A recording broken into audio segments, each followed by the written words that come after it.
All right. Hello, and welcome to this very first episode of Stuff I Googled This Week.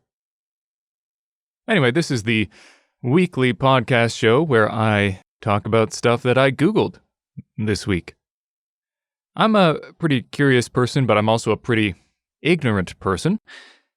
And I feel like that describes quite a few people.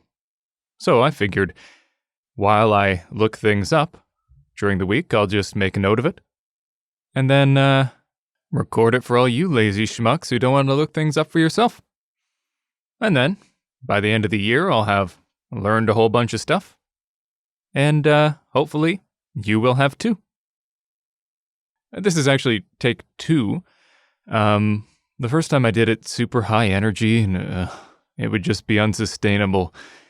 So, yeah, it's going to be more chill and relaxed, kind of like this. And if this isn't your kind of bag, that's okay.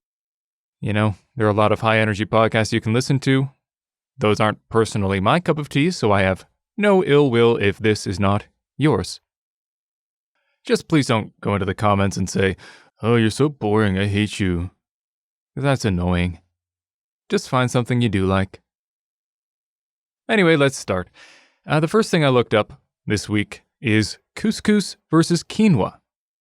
And they're both pretty similar. They're used similarly, especially in salads. And I love them both. But I was curious how they compared. I was kind of vaguely aware that quinoa was healthier, but I wasn't sure the exact information here.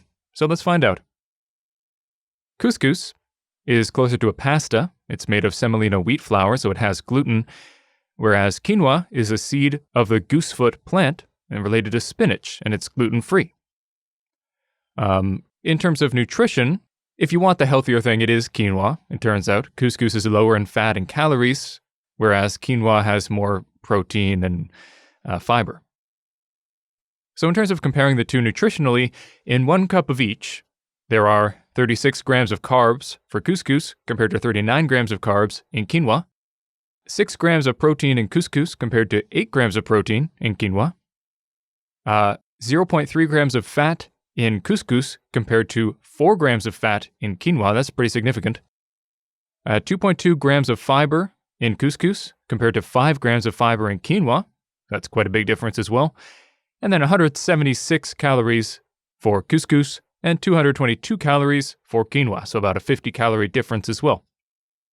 Also, a side note, quinoa is spelled Q-U-I-N-O-A, not Q-U-I-N-O-I, as I always want to pronounce it myself.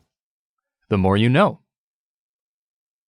All right, that's couscous versus quinoa. Let's move on to something a little more ridiculous and less useful. Tom Cruise's center tooth.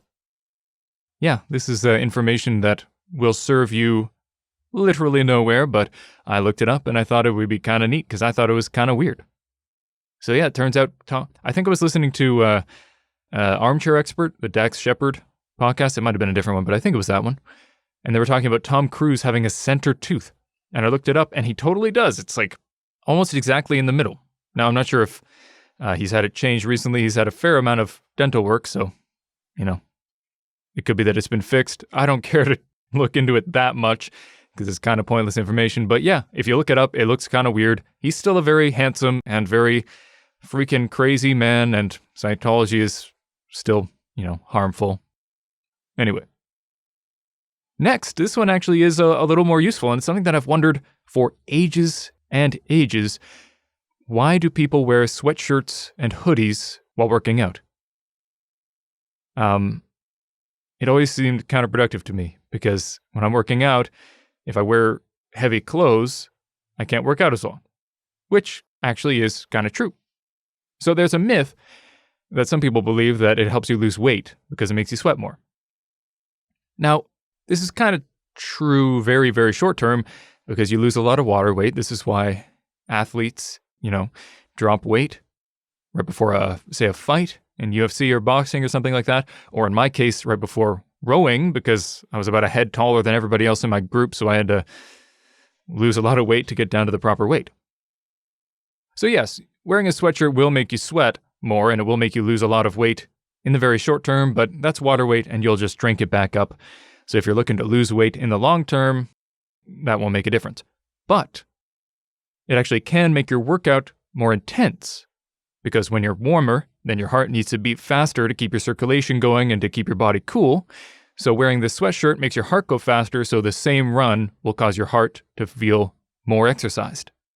So if you only have a certain amount of time to exercise, it can actually make your heart stronger, so long as you don't overload it. So that's kind of interesting to know. So wearing a sweatshirt or a hoodie while you work out won't make you lose weight, and it doesn't actually make you cooler somehow, which is what I was hypothesizing. So I was like, is it like in the Middle East where they are actually cooler by wearing clothes all over themselves because it's not humid? No, it's not that. It's actually making you hotter intentionally so that you get more of a workout. Kinda neat. I need some tea. All right, up next we have the best sleep position. This is something I've been looking into a lot recently because, well, partially because of the whole quarantine thing. I have nothing to get up for, so this is the perfect time to experiment with my sleeping, because if I don't get a great sleep, who cares? I'm just a little tired for, recording audiobooks. Big deal. Plus, I've always been a terrible sleeper. I've got something's up with my brain that makes me have a hard time sleeping, probably stemming from a childhood of tons of nightmares, which is probably stemming from something else. Let's not get into that. This is not therapy. This is learning time. Anyway, best sleep position. Apparently the healthiest is sleeping on the back. Now, only 8% of people do this, but apparently it's the best thing to do. Your head, neck, and spine are resting in a neutral position. There's no extra pressure on anything. It helps with acid reflux, allegedly, as long as you're a bit raised, like your head and chest are raised up. Stops the acid from going up to your throat. That's something I'm working on personally because I've been struggling with, I believe, GERD, which is, what is it? Let's look it up. It's gastroesophageal reflux disease. Oh, I love editing. Yeah, so GERD is something I've been working on because if I get acid reflux, then it kind of irritates my esophagus, which can irritate the vocal cords, which is not good when you're trying to read audiobooks. So working hard on that. So I've been trying to sleep on my back a bit more, but that's not working out so well. But what is working better is the second best position on your side. About 15% of people sleep on your side, myself included. You want to keep your torso and your legs fairly straight to keep the spine elongated. If you don't do that, then you're using a different position, which I will get to in a moment. Now, on your side, relative to on your back, you're less likely to snore, so that's good for sleep apnea people. Allegedly, it can cause wrinkles, but I'm not sure if there's scientific support for that. They're just saying, if your face is smushed up against a pillow, it'll wrinkle. Which sounds fine. Also, a pillow between your knees can really help. I find especially when my body is straight, my knees kind of rub together. Now, I have very bony knees because I'm skinny as hell, but, something to keep in mind. The only problem with that is if you sleep in bed with another person, it can get kind of encumbersome. Encumbersome? Cumbersome? You know what, let's on the fly, let's learn the difference between cumbersome and encumbersome. All right, so it's definitely cumbersome, not encumbersome, as encumbersome ain't a word. The more you know. Cumbersome is an adjective, meaning burdensome or hindering, whereas encumber is to load down something with a burden. Personally, I know the word encumbered from video games, because they'll say you're over encumbered, and I just kind of mixed that up, and I assumed encumbersome would be a thing, but it's not. So say cumbersome, not encumbersome.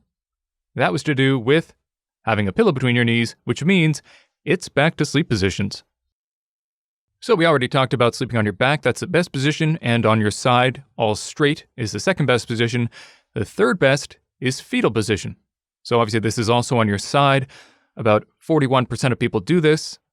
If you have a loose fetal position, ideally on your left side, that can be great if you're pregnant, since it improves circulation for your body and the fetus, and it prevents the uterus from pressing against the liver. It's also good for other people. Just make sure you don't do it too tight, because that can restrict breathing in your diaphragm. It does put a bit of strain in certain places, but It's not the end of the world. What you really don't want to do is this worst position, which is on your stomach. So apparently 7% of people sleep on your stomach. This is something that I did pretty much all my life. Probably not so good. Might explain some of my neck issues. It can lead to back and neck pain due to the spine position. It can lead to other aches too. It's really bad to be on your stomach with your head turned like that, because it's just so much twisting and pressure and strain, and it's bad. They actually suggest you sleep with your forehead on your pillow rather than to the side to keep things straight. But that sounds terrible. It sounds like when you're on the school bus and you're sleeping with your forehead on the seat in front of you, but that's not enjoyable, as most people who have been on a school bus can attest to. So basically, in this whole sleep position adventure, the main thing we've learned is don't sleep on your stomach. Ideally, sleep on your back. Everything else is kind of okay. Next, we have the military alphabet. Now, this is another thing that I've wondered about quite often. And, we've all heard some of the more popular ones, like Alpha, Bravo, Charlie. That's ABC. Tango, Sierra. Those are the popular ones. But I've been curious to know about all of them. Because you never know, especially the way the world's going nowadays, when we'll need to be able to talk on a radio and say letters on the radio. The day could be soon. It's probably not soon, don't worry about it. It's fine. But just in the name of knowledge, let's learn them. Also, as a side note, the official name for the military alphabet is the International Radiotelephony Spelling Alphabet, and it's specifically designed so that none of the words sound the same. Because, S sounds like F, T sounds like D, B, C, Especially with a radio going in and out, you don't want any mishears. So you have, instead of STI, you have Sierra Tango India. Pretty neat. Anyway, let's go on in order. I had originally thought about doing this in song form, but it really, really falls apart at LMNOP. So, I'm just going to read them out normally. We begin. Alpha, Bravo, Charlie, Delta, Echo, Foxtrot, Golf, Hotel, India, Juliet, Kilo, Lima, Mike, November, Oscar, Papa, Quebec, Romeo, Sierra, Tango, Uniform, Victor, Whiskey, X-Ray, Yankee, and Zulu. I guess they couldn't go with zebra because it would sound like Sierra. All right, that's the military alphabet. Hope you learned something there. Next, we have this exercise program that I've been doing. It's pretty great for COVID times when you're sitting around at home all day, but you don't necessarily want to do a long workout.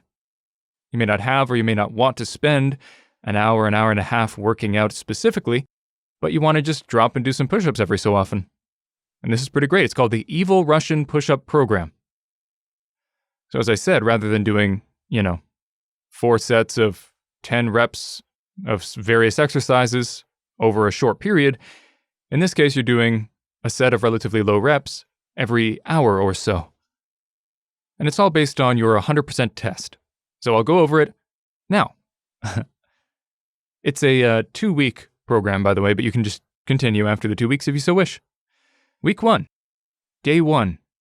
You do a 100% test, see how many you can do with proper form, all in one go.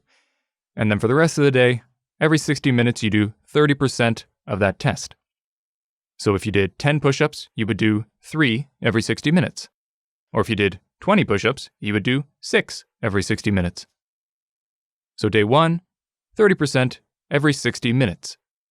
Day 2, 50% every 60 minutes. Day 3, 60% every 45 minutes.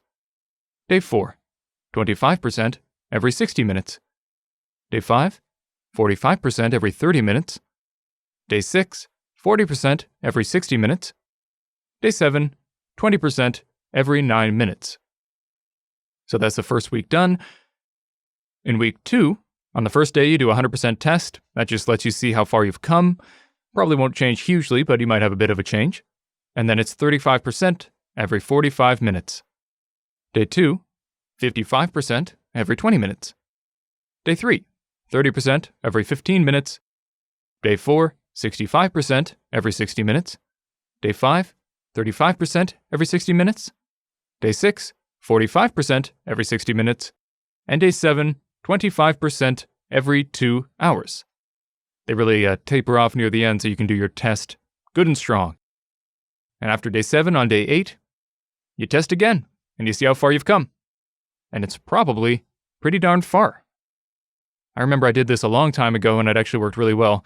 I don't remember the exact numbers, but I'm going to be doing this again, and hopefully it works well. Actually, I got to do some push-ups right now. Time for an edit.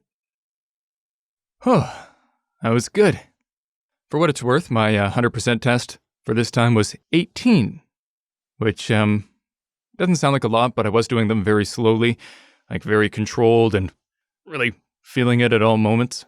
So, I'm skinny. I accept that. I just have one more thing I Googled for this week, and it is the 10 Commandments. I was more or less aware of what they were at some point in my life, but as I'm sure is the case with a lot of people, it's kind of vague. I know there are thou shalt not kill and stuff like that, and I have a memory of a lot of them. I'm still a little out of breath from those push-ups. That's embarrassing. And a lot of them are maybe a little more concerned about God himself than the well-being of humanity. But I'll read through them and then kind of whine about them because I'm not a big fan of religion. Anyway, here are the 10 Commandments. Number 1. I am the Lord thy God. Thou shalt have no other gods before me. Number 2.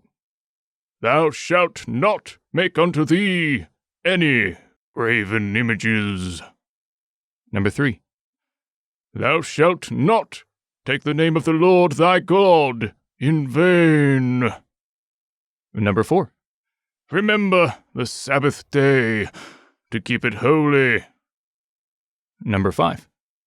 Honor thy father and thy mother. Number 6. Thou shalt not kill. Number 7. Thou shalt not commit adultery. Number 8. Thou shalt not steal. Number 9. Thou shalt not bear false witness against thy neighbor. And number 10. Thou shalt not covet thy neighbor's goods. So, there's some good stuff in there. I'm not denying that. But I feel like if an all-knowing God were to be writing down 10 things that people really need to know, first of all, thou shalt not kill, probably a bit higher than number 6. Second of all, maybe a little something about washing your hands. Third of all, numbers 1, 2, 3, and 4 are all just basically all about God. So it's a little self-serving on his part. Are there not more important things? Have no other gods before me. Okay, I guess I understand that because you want them to follow your rules. No graven images? Graven images are more important than killing? Thou shalt not take the name of the Lord thy God in vain. Get over it. That's kind of snowflakey. Sorry, God. You snowflake. It's good that they have don't kill, don't commit adultery, don't steal. Those are good, but those are probably a bit higher than 6, 7, 8. Then there's the stuff about the neighbor, which reads only like either God or Moses just has a terrible neighbor. All this missing is, thou shalt not bear false witness against thy neighbor. That means you, Todd. Thou shalt not covet thy neighbor's goods. Right, Todd? But, you know what? I'm not here to get into a religious discussion. I just feel like if I'm talking about the 10 Commandments, I kind of need to point out, it could have been better. It really could have been better. Anyway. I should point out that, a lot of these are fairly context-specific, especially things like adultery and false witness against thy neighbor and that stuff. I do understand that this was a time before a whole lot of court systems were there. Wasn't a whole lot of, investigative ability. Sure didn't have DNA and stuff. So really, it was important that people not squabble and argue and ideally don't lie about their neighbor to the bylaw enforcement officers or whatever they had. And adultery would be particularly bad because a lot of stuff was passed down by blood, and they certainly didn't have a way to check for sure if someone was someone's child or not. They didn't have any sort of DNA testing or anything. So I understand that certain of these rules are very important back then that maybe aren't as important now. But I maintain thou shalt not kill should be number 1. Certainly higher than thou shalt not make unto thee any graven images. Oh my God, that is so inconsequential and it's ridiculous that it's in the top 10. Not only is it in the top 10 things you need to know, it's number 2. It's higher than don't kill. All right, that's it. I hate graven images. It's fine. With that angry rant that will get me tons of hate in the comments from religious people. Yeah, you kind of get stuck in these bubbles and you forget that there are all these people who take their religion very, very, very seriously. And to be clear, I'm not a fan of religion, but I have nothing against religious people. One of the best people I've ever met in my entire life was, at the time, highly religious. He literally gave, we were downtown. He was the designated driver because, he was perfect. We were downtown and there was a guy who had his shirt ripped. Almost certainly because he started a fight and somebody, you could get that vibe from him. And this guy took off his shirt and gave it to him forever. He didn't know the guy. He was never going to get that shirt back. He just gave him the shirt off his back. He was an amazing person. Religion can do some wonderful things, but it can also do some bad things that are fairly unique to it. And, if it makes you happy, that's great, but please don't force it on others, and then we can all get along wonderfully. I realize this is stuff I Googled this week, and the last 5 minutes has been stuff I ranted about in the last 5 minutes. Maybe I'll cut this, maybe I won't. Or maybe I'll keep it in for this time, and then when everybody yells at me, I'll cut it next time. Or maybe I'll just keep it in forever because you know what? This is a podcast, and if you just want straight facts, you can Google them yourselves. Darn it. Anyway, thank you for keeping me a little bit sane. I am currently between contracts for audiobooks, so this is giving me something to do. Yeah, I would just say, if you're interested, if you're saying, hey, Ron, I haven't heard from you in a while.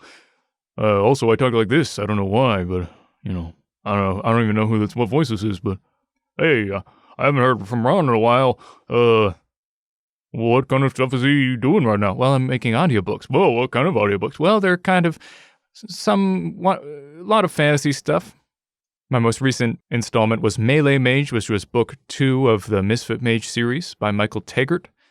I really like them. If you like magic, and especially technical discussion on how the magic works, you might really enjoy it.